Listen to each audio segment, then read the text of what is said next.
I want to look at the Parsha and examine one of the Musar lessons, one of the midos that really is on display. It's actually one of the, I think probably the theme of the Parsha, and learn the story, pull some insights, but also try to develop a cogent understanding of what I would say is sort of a subtle nuance in a certain midah, a certain characteristic, and I think one that is not discussed often enough. I think there's a certain characteristic which is so fundamental to human relationships. It's so critical. It really permeates every aspect of life, of interpersonal social life. And I think that if we really take the lesson that we find in this week's Parsha and all the supporting sources, I think we can really vastly improve the relationships we have with other people, and by extension, the relationship we have with God. Now, the topic we want to talk about is, in Hebrew, there's an easy word for it. In English, there's a lot of really good words for it. And that is, in Hebrew, it's called machlokas. And in English, it means strife, it means discord, it means division, it means disunity, it means schisms, it means sectarianism, it's factionalism, it's infighting.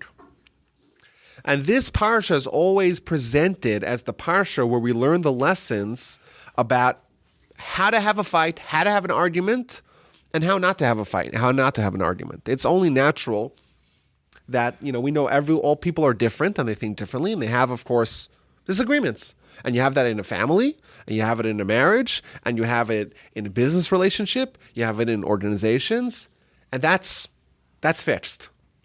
In this parsha, we learn how it's done. What's the proper way to have a fight, have a disagreement, have an argument, and not allow it to devolve into what happened in this week's parsha. So what I want to do is I want to look at the story, read the story, pull some insights, and then retell the story in a lens, the way the Talmud does, the Mishnah does, and hopefully draw some really powerful lessons in our life regarding interpersonal relationships, and also learning, the positive aspect, how you could grow in an argument, or unfortunately, how it can really devolve.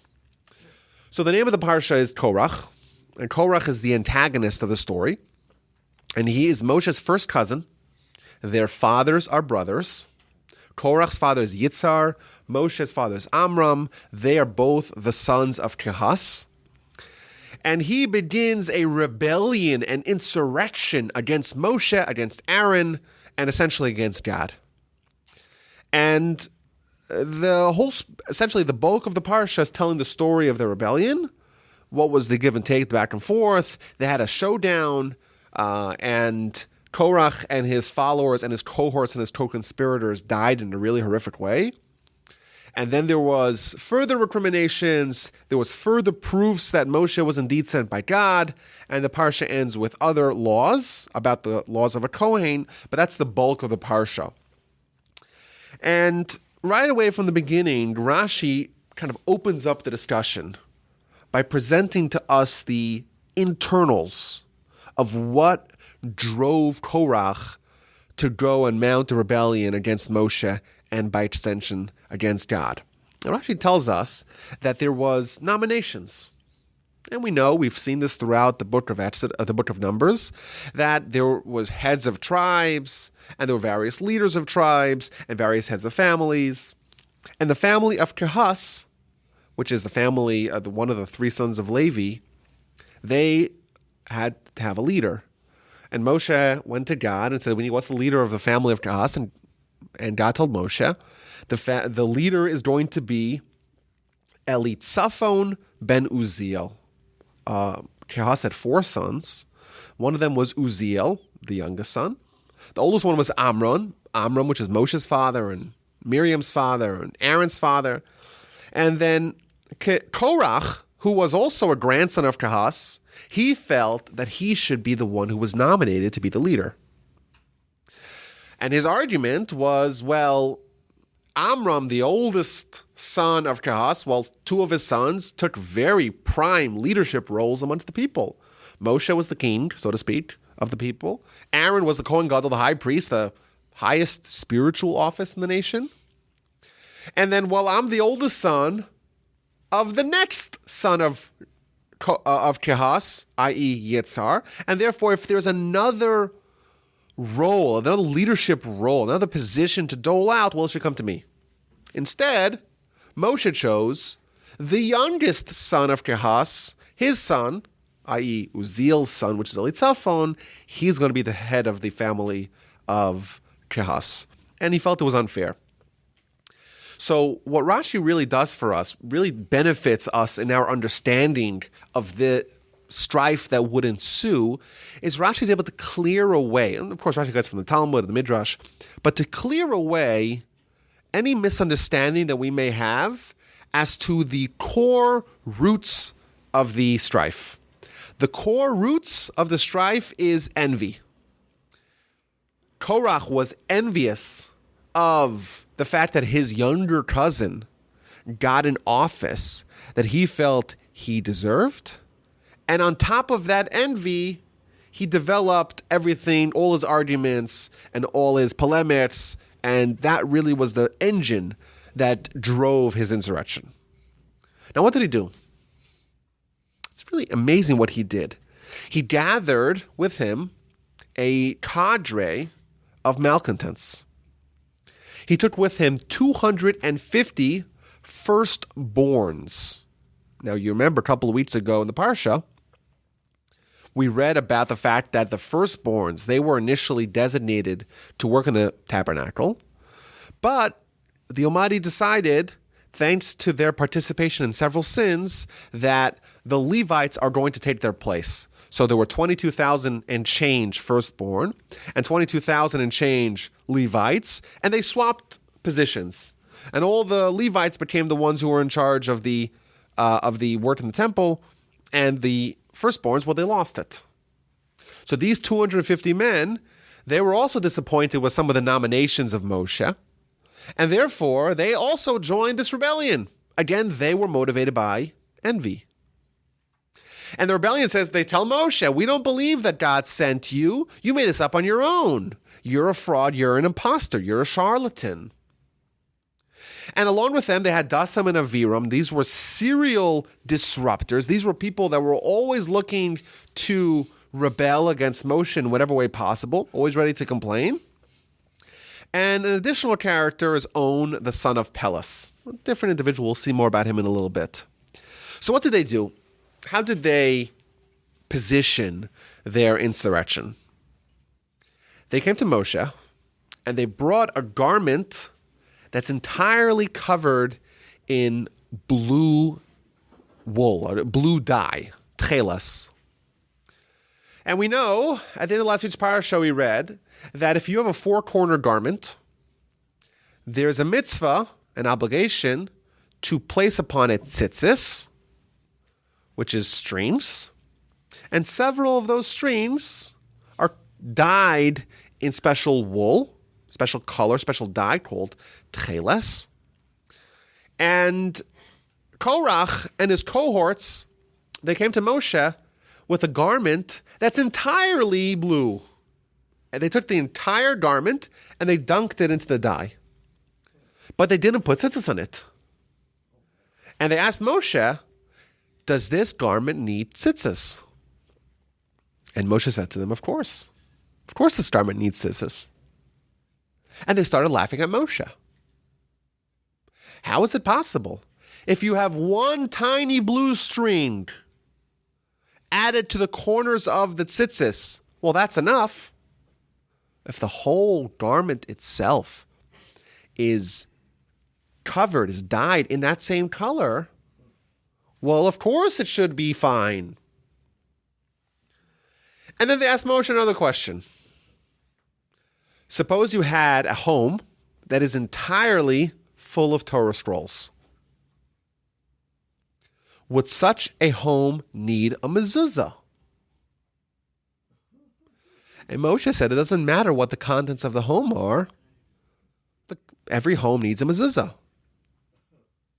And they started laughing at Moshe. And they tell Moshe, wait a minute. What's a mezuzah? If you open up a mezuzah, you'll notice it's a scroll.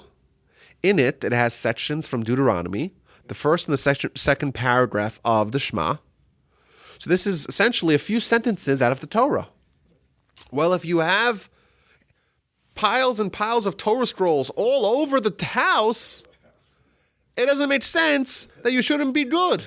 If a tiny just a few paragraphs of a Torah scroll is enough to fulfill the duty to absolve yourself of your responsibility in a home, and you put it in the door of mezuzah, it doesn't make sense, argues Korach and his cohorts to Moshe, that if you have an entire home replete, full of Torah scrolls, that it should need to have a mezuzah as well.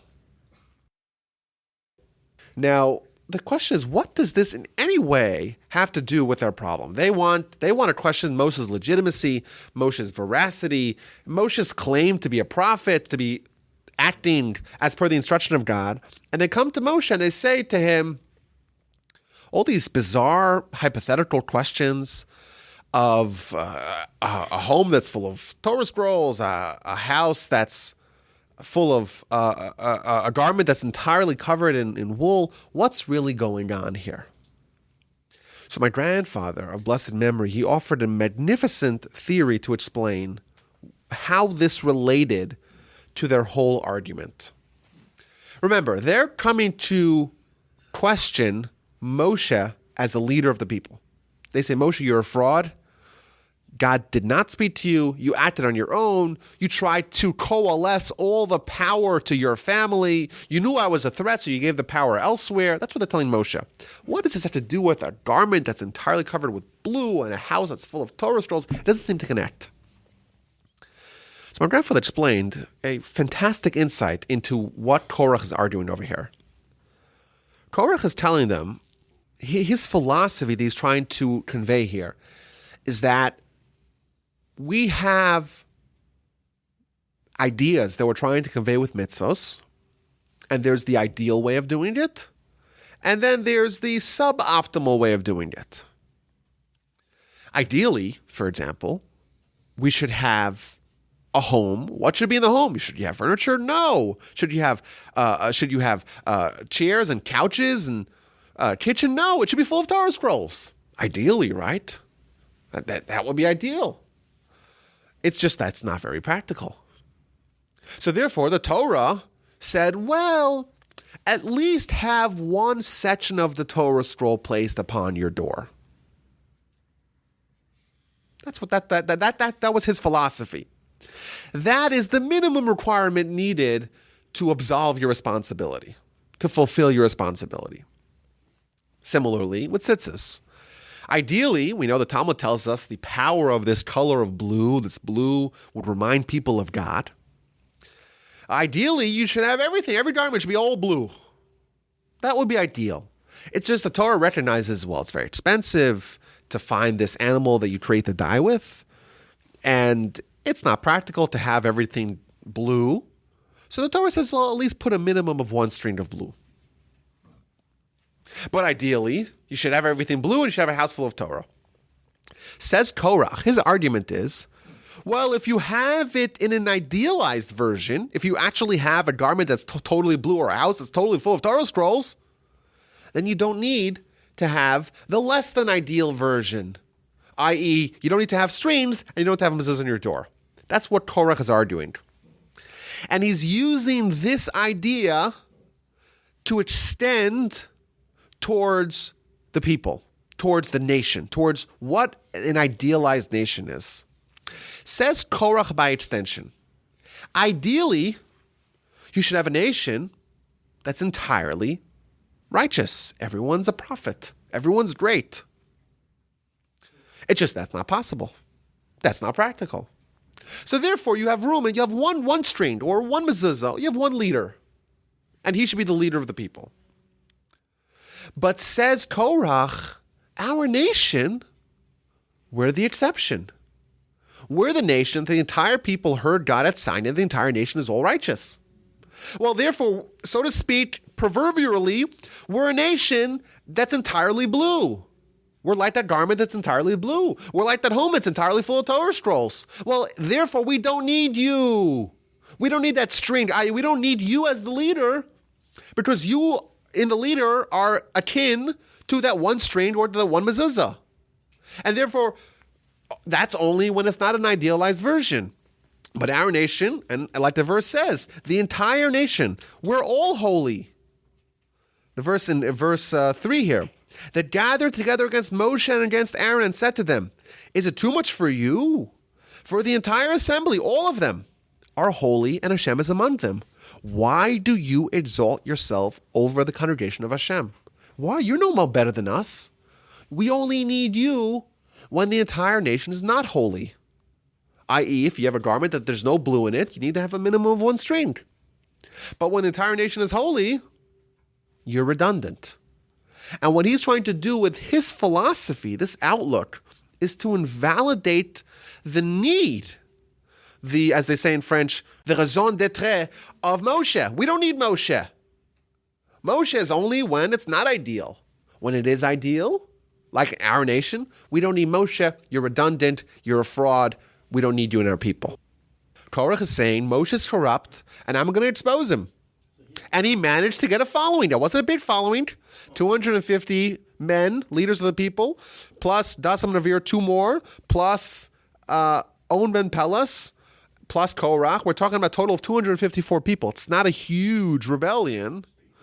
But what's interesting about this, what's really surprising about this, is that this is not a rebellion that does not have ideology attached to it. There's a whole life perspective. There's a whole ideal of how things work and how things ought to work. That is what Korach is coming. And think about it. Korach was a very charismatic and personable and persuasive and dynamic figure. And he goes to his lectures and he dazzles the crowd with the logic of his argument. Hey, we're all holy. We don't need Moshe. And he manages to get a following. Now, we're going to look at what happened at the continuation of the story. But what's really interesting here is that if you look at how our sages present the story, what they do first and foremost is take a microscope and examine at the depth of what the motivation of Korach was and tell us that really everything was predicated upon envy. This was all about envy.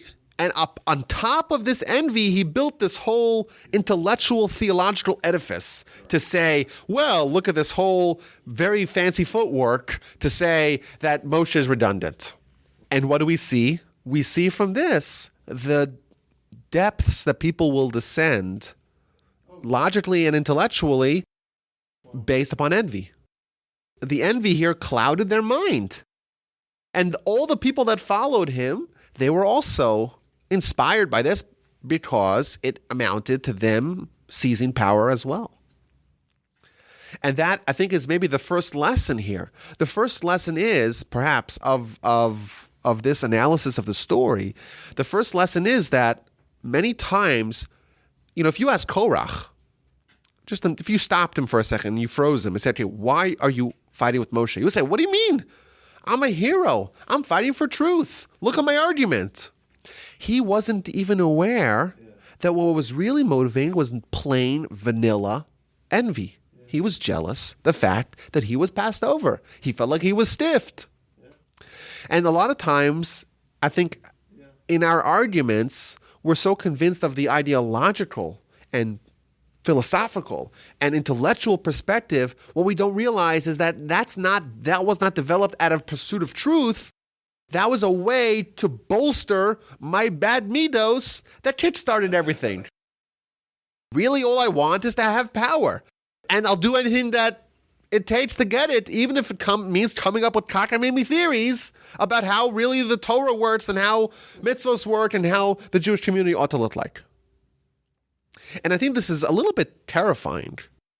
It's terrifying to think that what we think is, and we think it comes from intellectual pursuit of truth, is really just a way of justification of what we, at the depths of our character, really want. This is a very scary thought, by the way. The Muslim authors were obsessed with deconstructing behavior.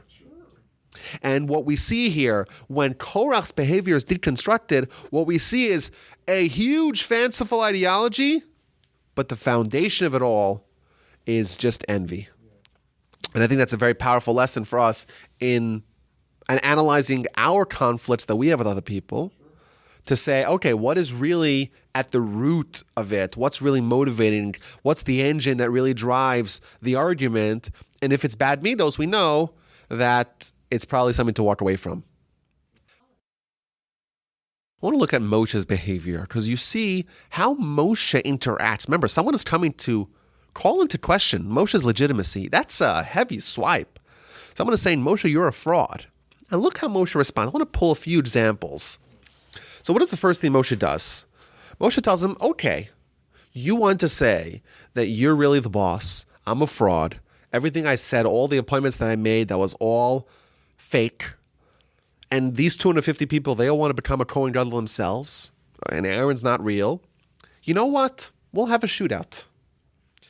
Everyone's going to take ketores, take incense, and 250 people are going to offer it, and Aaron's going to offer it, and we'll see who God accepts. Now, if you remember, this is not the first time that incense is being offered. Back in Leviticus, we had at the inauguration, at the consecration of the tabernacle, two people, Nadav and Avihu, two great people, the sons of Aaron, they brought ketores as well. And they instantly died. And what Moshe is essentially doing here by offering the standoff, it's a cautionary offer. He's telling him, be careful what you wish for, because you might indeed get it. And he says, ketores. We're going to have a ketores standoff. Your 250 people against Aaron. And what Moshe is essentially doing here, he's offering them a way out to save face.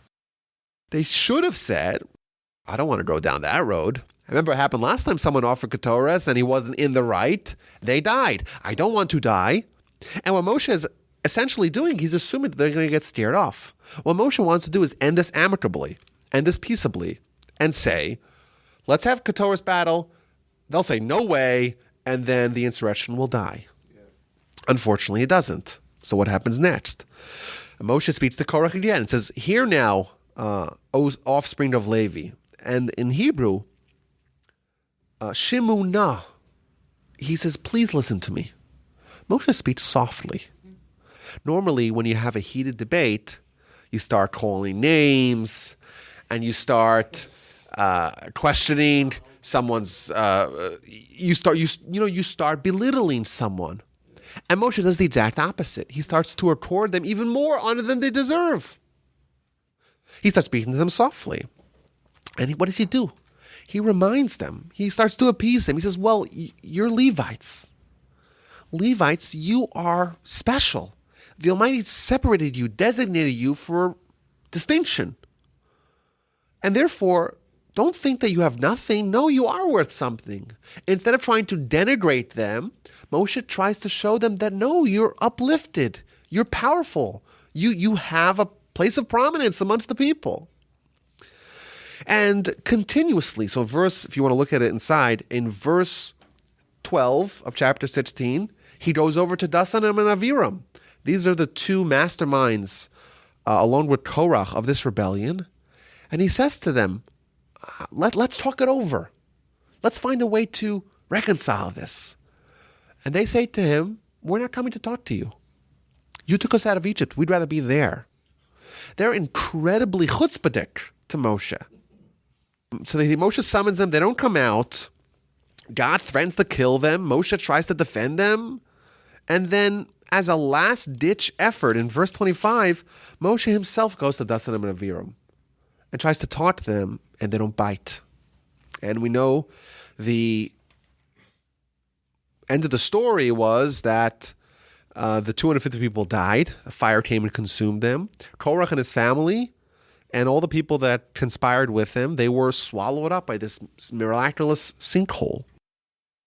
But when we look at Moshe's behavior, Moshe did not partake in this argument.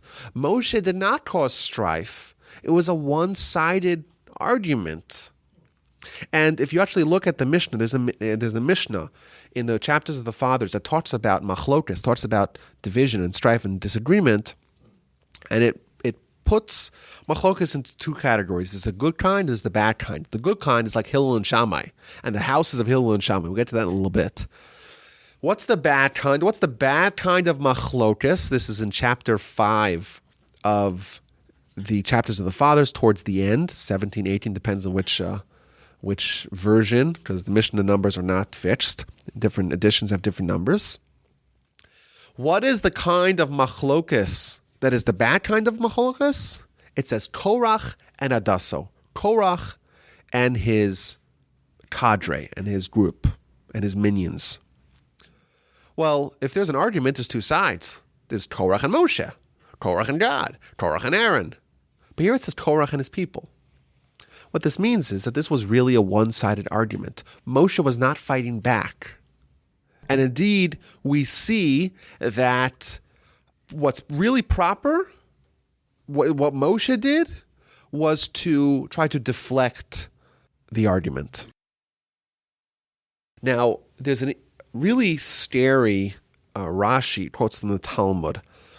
If you look at, and I'm just saying these verses in case you want to look at it a little later on, in verse 27, for verse 26, Moshe tells everyone, get as far away as you can from these people, because these people are going to die an unnatural death. And the following verse talks about that everyone scattered. We see interestingly here that the people indeed were with Moshe in this instance, but they scattered from the tent of Dasam and Aviram, and Dasam and Aviram are standing stoically, defiantly at the entrance of their tent with their wives, with their children, and with their infants. Now, why does it mention their wives, their children, and their infants? Why is that pertinent? They're not participants in the argument. So Rashi tells us, of course from the Talmud, Midrash mentions this, something very scary. And I'll read it to you. Bo ure'eh, come and see, kama kasha hamachlokas, how harsh is fighting, is infighting, is discord, machlokas. Shahare bezin shalmata, because the human court, ein onshim ad shiavish te saras, only punish adults from the age of 13 for a boy and 12 from a girl. Ubezdin shel mala, and the heavenly court, ad esrim, they only judge from the age of 20. Vekan, but here, avdu af yonke shadaim, even babies, infants, were swept away in the punishment for machlokas, for strife. This is scary. What this is saying is that all the rules of jurisprudence go out the door with regards to this particular misdeed. If someone commits a crime, here we can only judge them at the age of 13 for a boy, 12 for a girl. In heaven, they only judge from the age of 20. What is this one exception that crimes, punishment for crimes, are meted out even to babies? Machlokas, fighting. And the question is, why? Why is it that even babies who are totally innocent, why are they swept away, particularly for this sin, and not for any other? I saw from the Maharal in the Gur Aryeh, he says something really scary and fascinating to explain this point. And I think it's, conversely, if you flip it on its head, you learn a good lesson. You know, sometimes when you see the bad perspective, the good perspective is visible kind of in contrast. What he says like this, he says that there is something called din. Din in Hebrew means judgment. But din also refers to a philosophy. And the philosophy is exactly what someone deserves they get, no more, no less. Everything is in precise precision. Everything's with precision. Someone who is willing to forfeit on what is exactly the letter of the law, what exactly they deserve when they're in the right, someone like that will never have fights. If you're right, well, if you're wrong, well, you can admit you're wrong. And if you're right, how do you stop that kind of fight? By giving in. By forfeiting when you're in the right. You have a fight, right? You have a fight with someone. And you're right and they're wrong. And you have evidence. And that makes you even more emboldened in your position. What are we told? We're told here, let's say you're right. So what? Make believe you're wrong, apologize, and what do you lose? You don't lose anything, and you ensure that the fight doesn't continue. Says the Maharal, someone who has that quality of giving up when they're right, when you're correct, but to forfeit, will never have fights. The only way for someone to have a fight, to have a machlokas, to have something which is ongoing strife, that's only when they are not willing to compromise on din, on judgment, on the precise letter of the law. If I'm right, I'm not giving up a smidgen. Someone like that, the way we treat others, God treats us. Says the Maharal, why does God not punish from the age until the age of 20? And why does God tell us not to punish from the age up to the age of 13? That's because what God has, and we saw this last week in the parsha, God is erech hapayim. God gives us a grace period. God is not immediate. He's not swift to judgment. He allows us to repent. He gives us time. And therefore, if someone's a sinner, God's not going to do anything to them, because maybe let's be easy on the din. We're going to go easy on the judgment. But someone who says, I want only judgment, I want only that I'm not willing to compromise a little bit, you want that? You get that. And when that happens, when that fury of judgment of God is unleashed on the world, even babies aren't spared. It's a very harsh way to be treated by God, and we don't want to be treated like that. And therefore, I think the flip side, the positive side of this is that we have to learn and train ourselves, and this is not easy at all. Because, it's hard enough to admit we're wrong when we're wrong. How much harder is it to admit we're wrong when we're actually right? But here we're told is that what we do, it actually evokes a way of behavior from God. We want God to allow us. We make mistakes. Who doesn't make mistakes? Every human makes mistakes. And we make mistakes against God. There's nothing worse than that. It's rebellion. It's mutiny against God. And we're wrong. And God's right. But God will allow us to be wrong and forget about it if we allow someone else to be wrong and we forget about that. I remember I read an epithet. There was an epithet on a gravestone that said, here lies the body of William J., who died maintaining his right of way. He was right, dead right, as he sped along. But he's just as dead now as if he were wrong. So yes, and this is not an easy thing. When you're right, you feel like it's justice to stand up for truth. If you seek peace, even when you're right, you're willing to forego it. I want to share with you an amazing teaching in the Talmud. It's brought down in several places.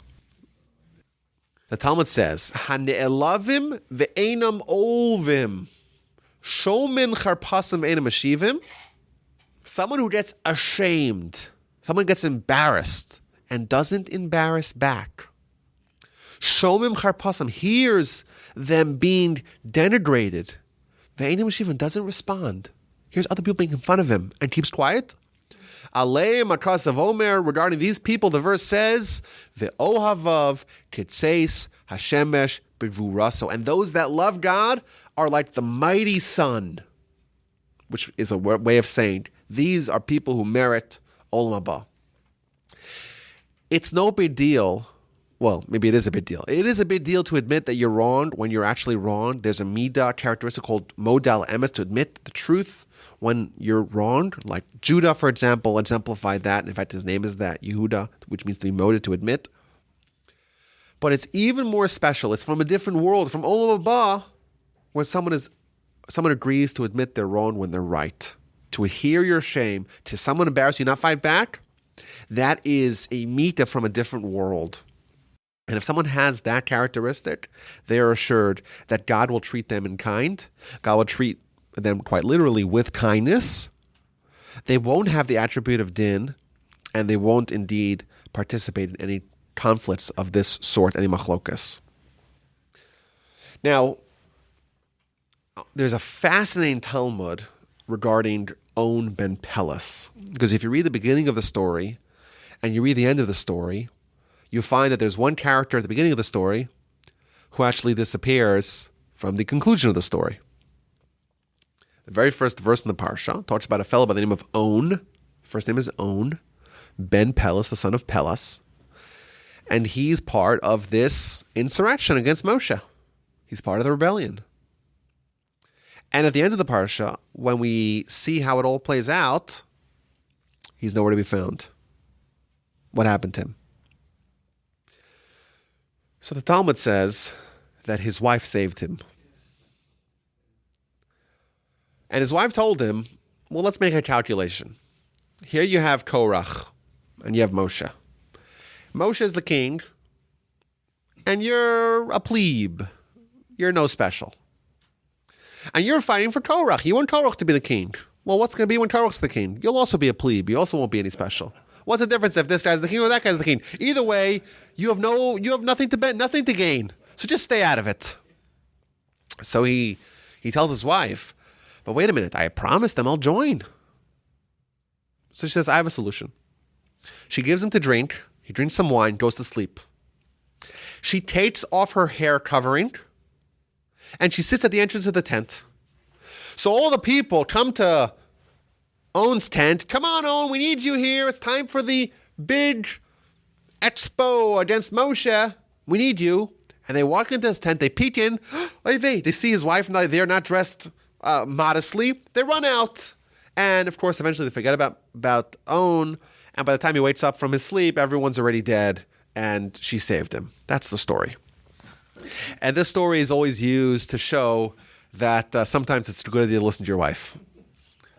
And she gets saved. You see, she sometimes has a much clearer perspective on what you ought to be doing than you do. And she's a great heroine. But I want to ask her now a question. I think this also, again, is going to glean for us an amazing insight about this whole idea of division. She tells him, what do you have to gain? What's in it for you? And he's like, I don't know. And he agrees to withhold, to recant, to rescind his participation in the rebellion. But the obvious question is, what was he thinking to begin with? Initially, what was his motivation to participate in the first place? He had nothing to gain then either. If there was something to gain, then his wife's argument is moot. So obviously there was nothing to gain. So I want to suggest an idea of why On was motivated to join the rebellion to begin with. And I think that there's a good lesson for us in this whole question. I want to suggest that there's something really appealing about ruffling some feathers, about upending the status quo, about joining the resistance or the revolt or the rebellion.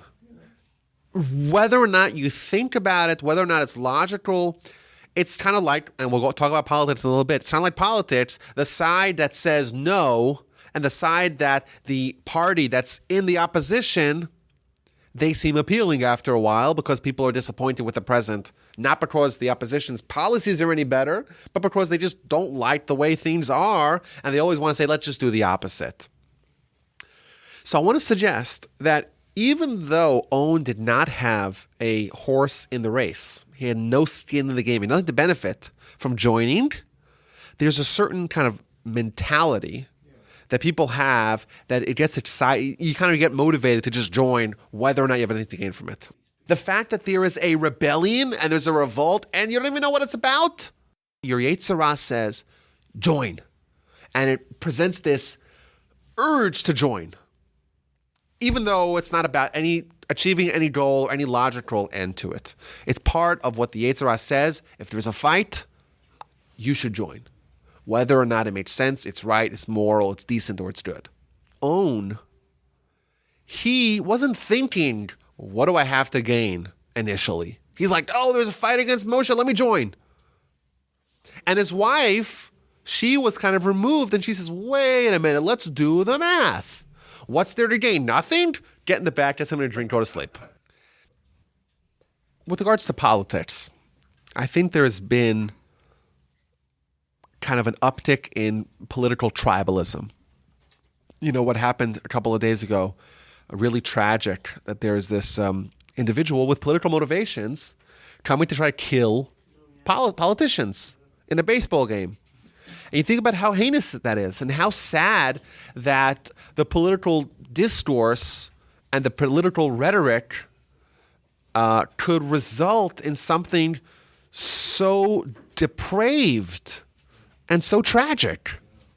Now, I'm not going to make any bombastic statements about the political climate, political nature, political landscape, but I do think that there is a risk of following this own character and his motivation and just saying, I'm taking a stake in this fight, I'm joining, I'm part of this group, and everything that group does, whether or not it's right or it's just, I'm not even thinking about that. I'm not trying to pursue truth and pursue justice and pursue what's best for everyone or what's best for me even though I may be worse off, at least I get them, even though the policies that my side, quote unquote, is proposing is worse off for me, but so what, I get to screw the other side. And I think that there is a risk of that actually happening. And I think it's sad that the volatile environment of our politics has reached that point. Everything's all partisan now. It's all about partisanship. And I think it's unfortunate because we lose out on some good ideas and some good policies. And I think this applies on both sides of the aisle. So I think it's not a political statement. I think everyone can agree upon that. And I think there is a strand of tribalism, fighting for the sake of fighting, that existed with OWN, it could exist with us, and we should be aware of that. Now, what's the proper way to argue? So the Mishnah tells us that there is machlokas l'shem shemaim, for the sake of heaven, and that was the arguments of Beis Shammai and Beis Hillel, the house of Shammai and the house of Hillel. And that will endure. However, the machlokas, the argument that's not for the sake of heaven, that will not endure. And what's that? That is the machlokas of Korach and Adasso. I want to look a little bit about how Beis Shammai, the house of Shammai, the school of Shammai, and the school of Hillel, how they argue to learn the proper way to do it. Because there is a proper way to do it. What this is not trying to suggest, this talk and this idea is not trying to suggest that we should become docile and we should become people who don't have nuance and who don't have opinions and are not opinionated. No. If you're developed and the objective of Torah is to make us developed, then you're going to have opinions, and you're going to have beliefs, and you're going to have arguments, and you should defend them unless you think they're not true, and then you're just defending them not in pursuit of truth. But Beis Shammai and Beis Hillel, they are the exemplars of what this looks like. I want to share with you some examples of what we're told about Beis Shammai and Beis Hillel and their arguments. So first of all, the Talmud in the book of Eruvin on page 13b tells us that for 3 years, the schools of Shammai and Hillel had an ongoing debate. What could you possibly argue for 3 years? One side said the law is like us, and one side said the law is like us. That was the argument for 3 years. Think about this. You have, maybe hundreds and hundreds of the greatest rabbis and the greatest minds in the world, and they're spending 3 years, and they're arguing about nuanced ideas in halacha, who's right and who's wrong.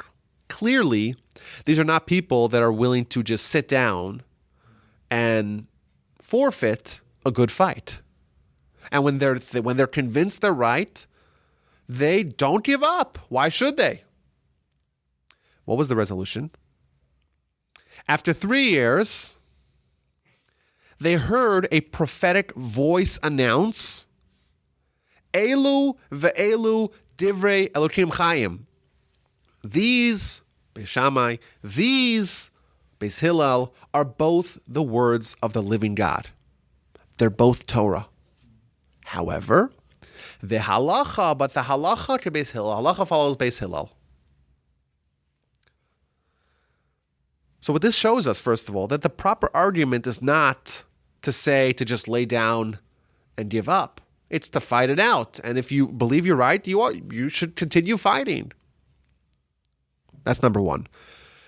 Number two, the Talmud tells us that there were certain arguments that Beis Shammai and Beis Hillel had that would actually invalidate the progeny of one side or the other side as mamzerim. So you would think that these divisions actually affected relationships. Talmud says, even though, this is Talmud Yevamos on page 14, even though there are these say permitted, these say prohibited, still they intermarried with each other. It didn't affect their relationship. They loved each other, and they're willing to cement that love and those relationships for eternity by intermarrying with each other. There was no tribalism. It was pursuit of truth and truth alone. Moreover, we know that there's many laws about kosher and different myriad details of those laws. So what happens? You have two neighbors. One of them is a student of Beis Shammai, one's a student of Beis Hillel, and one of them needs to borrow a pot. Are you going to lend a pot to that guy? What if he puts in something that he thinks is kosher, but you think is not kosher? So the Talmud, they would freely lend each other pots and pans, but they would say they would warn them if they used the pot in a way that was in any way problematic for the other side. They would warn them, and of course they would expect the other side to not use the pot in a way that would invalidate and render it unkosher for the owner. But what this tries to demonstrate, that it was not personal at all. It was like the Mishnah says, l'shem shemaim, for the sake of heaven. What is truth? What is halacha? What does God want? And if we have that, we could argue for years. And each side trying to present an argument that is a winning argument. Because they're both looking for truth, we could talk. If two people are not willing to compromise on their position, then there really is no argument. Because if nothing I can say will make you change your mind, nothing, what's the point of trying to change your mind? For 3 years, they were arguing because each side was looking for truth. And therefore, each side was open to having their minds being changed. Well, then you could argue about it for 3 years. The Talmud also says that for 2.5 years, the schools of Shammai and the schools of Hillel had another argument. Well, what's this argument? What could he argue for 2.5 years? Is it better for a human to be created or not? We know that life over here, there's a balance, right? You to become greater, you to become worse. Is it better for us to be here and have the opportunity to become great, but also the risk of becoming worse? Or maybe it's better for us to have not been created to begin with. Can you think about what kind of arguments were presented in that debate? And just as an aside, what was the conclusion of that debate? Ultimately, they concluded that it's better for someone to not be created. It's better for us. We're better off if we were never created. And therefore, we don't have the risk of devolving, of toxification of our soul, of making ourselves impure, of sinning. We'll forfeit the opportunity for mitzvahs as long as we are spared from the dangers of sins. However, Achshav shenivra, now that you are created, this is what you should do. Yifashvesh b'maisav, yimashmesh b'maisav. You should examine your actions. You should probe your behavior. Now, this particular argument is a fascinating discussion of kind of big theological and eschatological questions. Like, are we better off or are we worse off? Can you imagine having 1,000 of the smartest people in the world arguing this question for 2.5 years? It's just a mind-blowing kind of thing to even consider. Pretty striking Gemara. So what are the lessons for us? The lessons perhaps for us, I'll make a list of kind of how to argue and how to avoid strife. So first of all, I think it's important for us when we have an argument to make it like Beis Shammai and Beis Hillel, it's about pursuit of truth. With Korach and his comrades, it was about trying to get fulfillment for their envy. That really was the motivating factor. And if that's the motivating factor, it's not going to lead you towards truth because you're not even trying to get truth. Truth is hard enough to get as is. If you're trying to get something other than truth, it's impossible for you to get that.